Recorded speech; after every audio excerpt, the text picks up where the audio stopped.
We're introduced to Naaman in verse 1 of 2 Kings 5, where we read, "Now Naaman, captain of the army of the king of Aram, was a great man with his master, highly respected. Because of him the Lord had given victory to Aram. The man was also a valiant warrior, but he was a leper." This man's resume was impeccable. Everything about him said success. Like a 5-star general, he led the army, and he was very successful in battle. They viewed him as a great man. He was highly regarded in society. It says, but he was a leper. Leprosy in biblical days was a skin disease. It was a disease of the skin that slowly spread, bringing about lesions, sores, and ultimately deformity and death. For leprosy was an incurable disease. In spite of his education, he's a leper. In spite of his notoriety, he's a leper. In spite of his financial success, he's a leper. In spite of rewards, plaques, accolades, and recognition, he's a leper.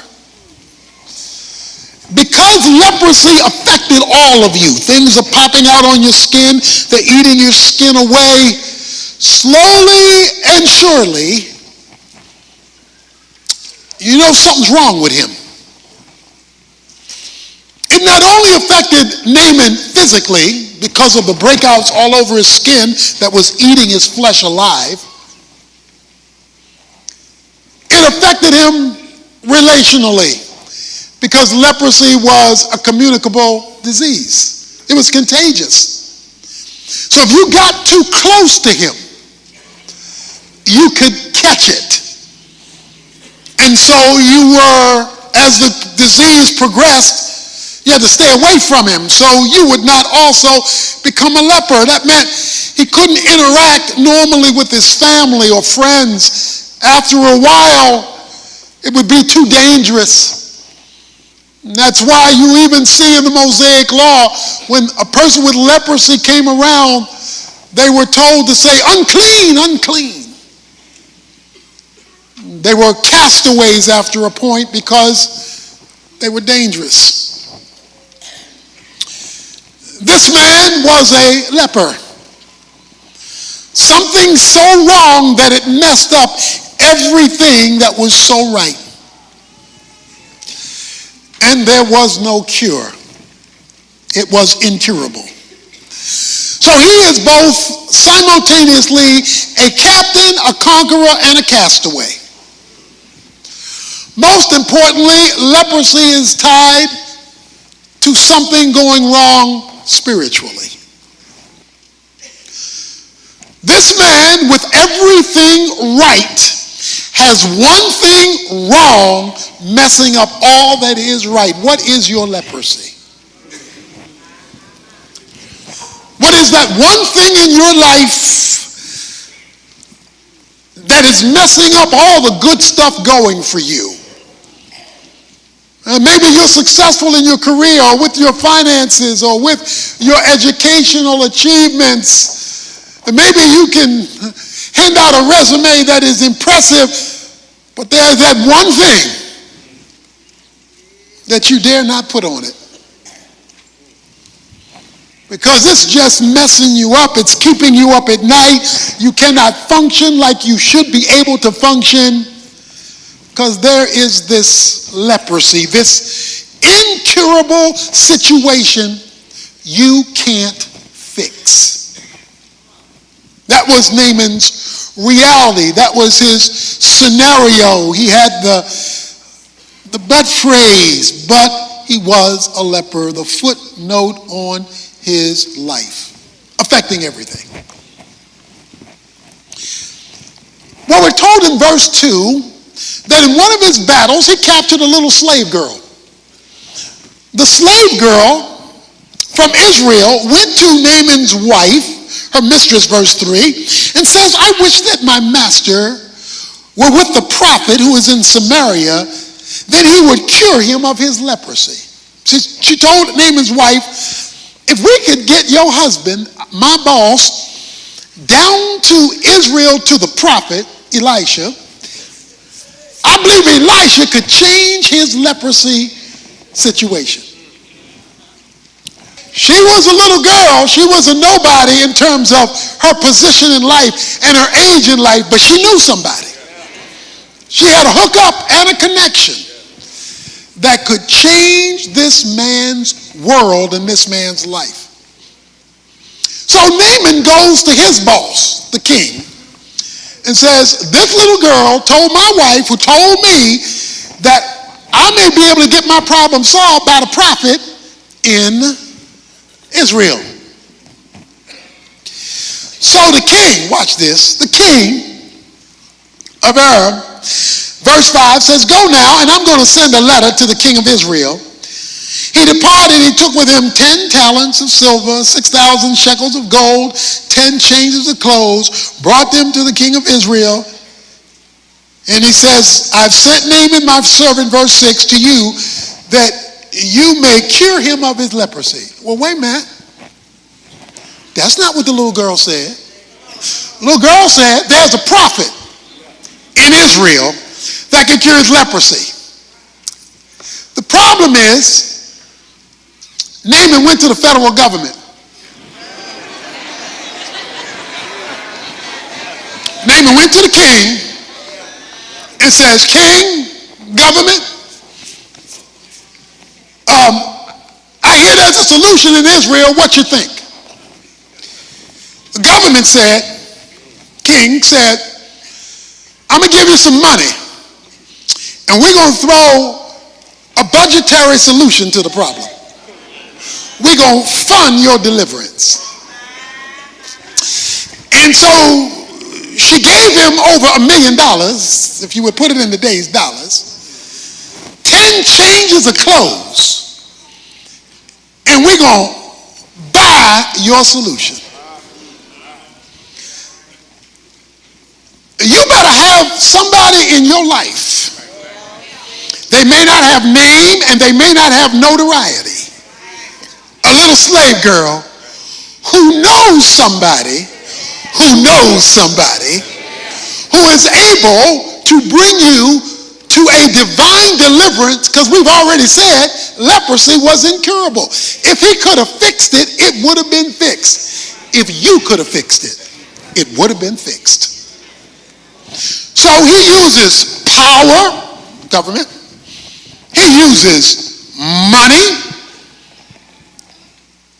to solve the problem. So the king sends to the king of Israel and tells the king of Israel, I'm paying you off to fix my captain's problem. How does the king of Israel respond? Verse 7. When the king of Israel read the letter, he tore his clothes and said, am I God to kill and make alive, because it was a life and death sentence, leprosy, that this man is sending word for me to cure a man of his leprosy? But consider now and see how he is seeking a quarrel against me. Well, Elijah hears about the king tearing his clothes because Naaman went to the king at the instruction of his master, because his master is listening or has the wrong approach. And Elijah tells the king of Israel, send Naaman to me. Send him to me. Okay, so now it's going to get gooder. I mean, it's real good. Verse 9, so Naaman came with his horses and his chariots and stood at the house of Elisha. He knocks on Elisha's door. Verse 10. Elisha sent a messenger, but Naaman was furious, ticked off, mad, and went away and said, behold, I thought, I'm coming back to that. He he will surely come out to me and stand and call on the name of the Lord his God and wave his hand, hocus pocus, all over the place and cure the leprosy.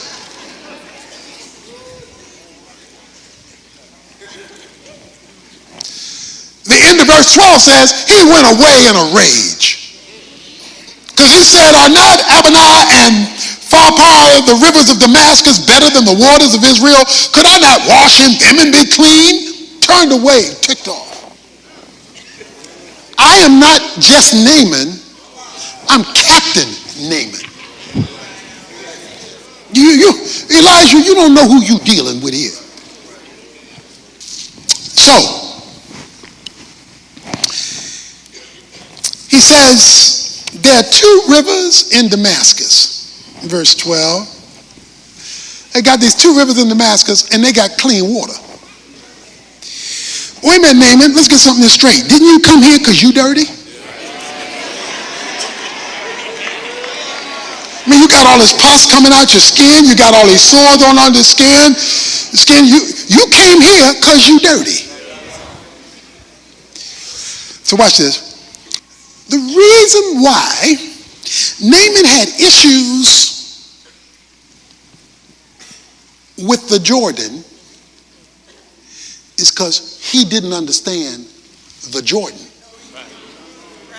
See, for him, it was a dirty river. But for Elisha, it was the place where God did miracles. It was Joshua with the priest stepping in the Jordan that let the folk flow over on dry land. It was Elijah and Elisha at the Jordan where miracles took place. If he only understood the Jordan, then he would have seen more than mud and more than dirt. He would have seen that's the place where God shows off. But see, if you don't know where God shows up, you're going to bring your edumacation. You're going to bring what your professors say and think. You're going to bring what the world's perspective is. Well, if it was that good, you wouldn't be incurable. It would have been dealt with a long time ago. Yeah, God lets us be in situations that no man can fix so that you got to deal with him on his terms. So his servant comes to him and says, verse 13, my father, had the prophet told you to do some great thing, give him another million, give him this, give him that, would you not have done it? How much more than when he says, go wash and be clean? If he'd have given you something hard, you'd have gladly gone and done it. He'd give you something easy, and now you're going to fuss and cuss and get mad at the prophet. So, verse 14, he went down and dipped himself 7 times in the Jordan. Watch this. According to the word of the man of God. And his flesh was restored like the flesh of a little child.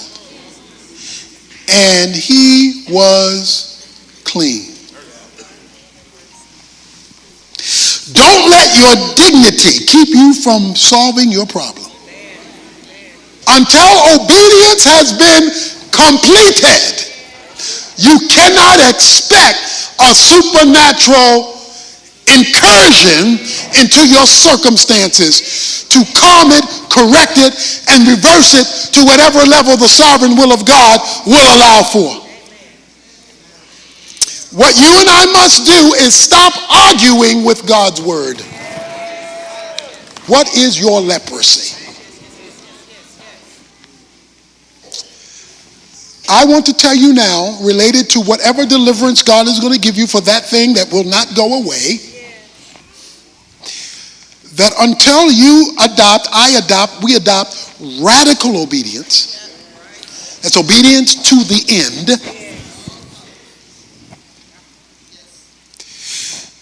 Even to the point of rejecting our own perspective or that of our friends. You'll not see God. His flesh, verse 14, became like the flesh of a little child. Whoa. Okay, don't read that too fast. Wait a minute. He came to be delivered.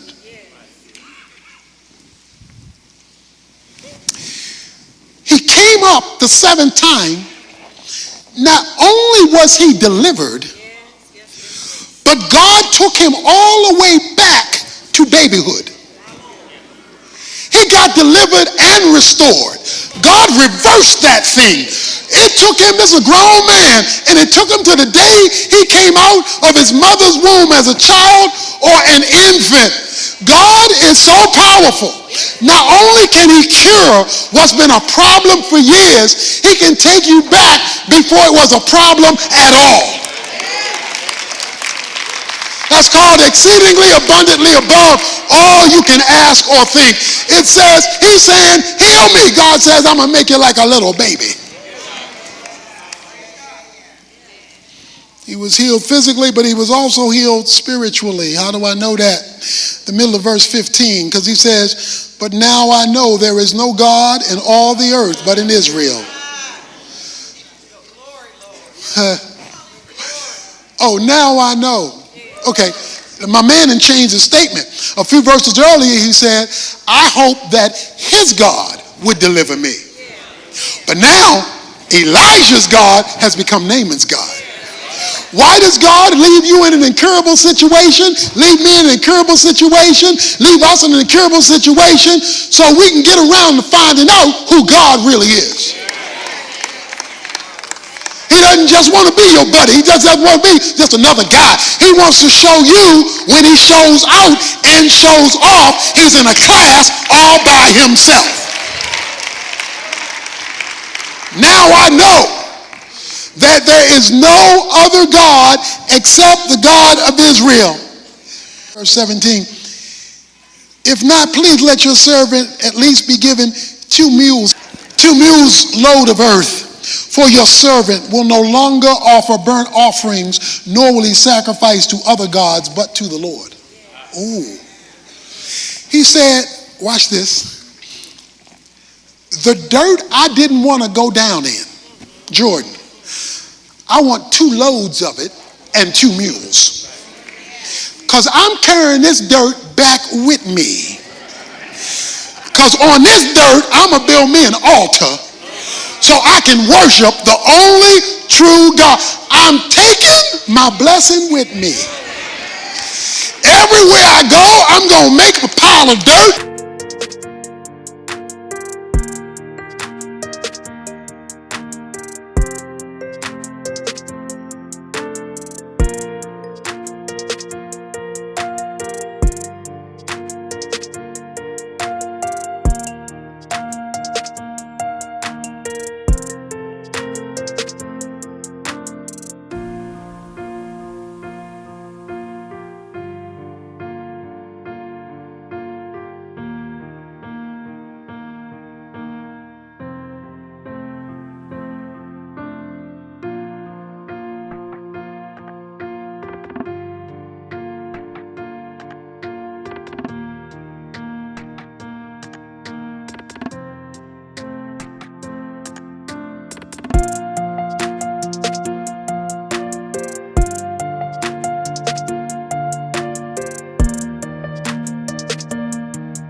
I'm going to set up my altar and I'm going to worship God. Because guess what?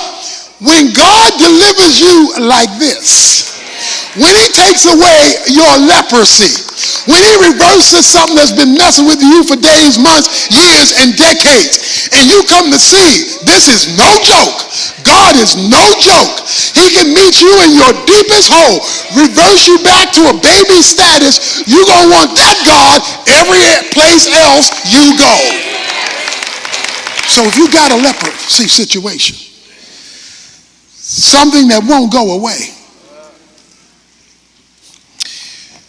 And there's another verse I want to mention in closing.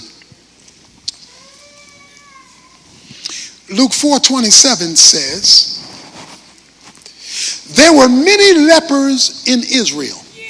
This is in the New Testament. Jesus is talking. Luke 4:27, he says, there were many lepers in Israel. But God healed none of them except Naaman. Now that's in the New Testament. Jesus is talking. He said there were many folk like Naaman in Israel. But none of those folk in Israel who are my people got healed from their leprosy.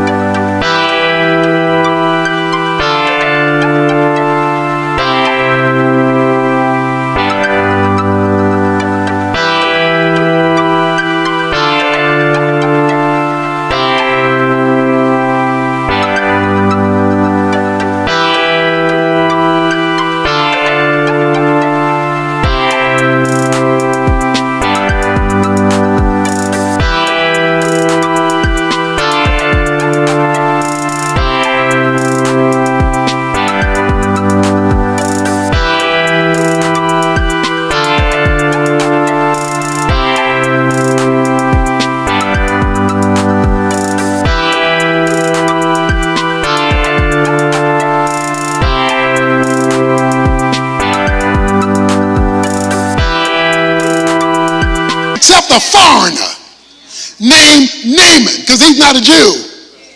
What's he saying? You can be part of the people of God and never see God work. You can come to church every week. You can be an Israelite and a leper and live the rest of your life as a leper because you refuse to do what a foreigner did. A foreigner believes God, tell the end, got a miracle. The folk in church worship God, got nothing. Because of their unbelief. We have in our community a lot of places that clean things. We have cleaners that cleans clothes. We have car washes, it cleans cars. We've got hair salon, it cleans messed up hair. We've got nail salons. It cleans messed up nails and cuticles. You come out different than you went in. Now the reason why you come out different than when you went in is when you went in, you did exactly what they asked you to do. The cleaner said, give me the clothes and turn it over to me. You turn it over to them, then you back clean clothes. You hook the car up, you drive it up to the place they tell you, they hook it up, you go and you wait, you do what they tell you to do, comes out clean. You put your nails over here, you do what they tell you to do, and you come out different. But in the church,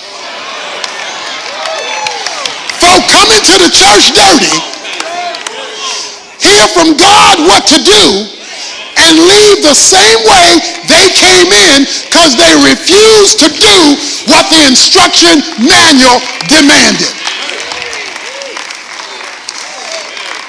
So if you want to see God in your situation, you're going to have to put down your pride, put down your notoriety. In the kingdom of God, you got to go low in spite of your notoriety, degrees, money, position, and power. You got to humble yourself before the mighty hand of God. But when we do to completion what God has said do, you've opened yourself up to a Jordan experience, even in a dirty place. And by the way,